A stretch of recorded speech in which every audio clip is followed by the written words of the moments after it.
جیسا کہ آپ لوگوں کو سب کو پتا ہے کہ میں ریسنٹلی پاکستان سے ہو کر آئی ہوں اور میں 3 مہینے وہاں رہ کر آئی ہوں، جبکہ میں گئی صرف 1 مہینے کے لیے تھی، لیکن حالات اس طرح کے پیدا ہو گئے تھے کہ مجھے 3 مہینے وہاں رہنا پڑا۔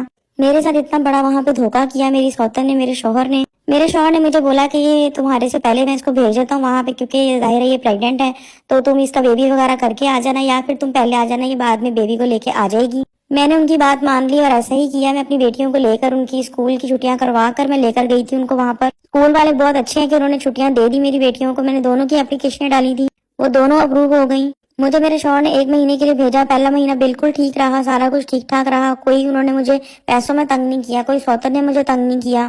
پھر پہلا مہینہ میں رہی بھی اپنے سسرال میں ہی تھی، اپنی سوتن کے ساتھ ہی رہ رہی تھی، میں اس کی دیکھ بھال بھی میں کر رہی تھی، میں بھی کر رہی تھی، جٹھانی بھی کر رہی تھی۔ پھر ایک دن میرے شوہر نے مجھے اچانک سے بولا کہ ایسا کرو تم اپنی امی کی طرف چلی جاؤ، کیونکہ یہاں پہ جو ہے وہ لڑائی جھگڑا نہ پیدا ہو جائے، مجھے لگ رہا ہے کہ مسئلہ مسائل ہو رہا ہے، بار بار جو ہے وہ بھابھی کا فون آ رہا ہے کہ بھائی آپس میں رہیں گی تو پھر لڑائی جھگڑا زیادہ ہوگا۔ بھی 1 مہینہ ہو گیا ہے، اس کو بولو اپنے مائکے چلی جائے، سوتن جو ہے وہ اپنے مائکے چلی جائے گی۔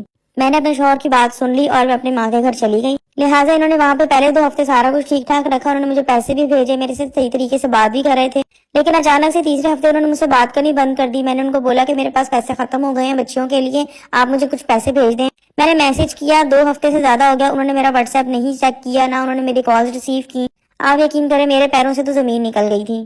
پھر میں اپنے سسرال گئی، وہاں جا کے دیکھا تو سوتن وہاں موجود ہی نہیں تھی۔ میں نے اپنی جٹھانی سے پوچھا کہ وہ کہاں گئی ہے، کیا وہ اپنے مائکے گئی ہے، ابھی تک آئی نہیں؟ تو کہہ رہی وہ مائکے نہیں گئی ہے، وہ دبئی واپس چلی گئی ہے۔ میں نے کہا یہ کیسے ہو گیا؟ کہتی اس کا مس کیریج ہو گیا تھا تو اس لیے وہ چلی گئی۔ میں کہا لیکن اس بارے میں مجھے میرے شوہر نے یا سوتن نے تو بتایا ہی نہیں۔ کہتی ہاں کیونکہ ان لوگوں کا پلان تھا کہ بھائی ان لوگوں نے اکیلے ٹائم سپینڈ کرنا تھا، اس لیے انہوں نے تمہیں وہاں بھیجا۔ یہ سارا کچھ انہوں نے ایک بہت دیر کی پلاننگ سے کیا تھا۔ باقی سب کچھ میں آپ کو انشاءاللہ اگلی ویڈیو میں بتاتی ہوں۔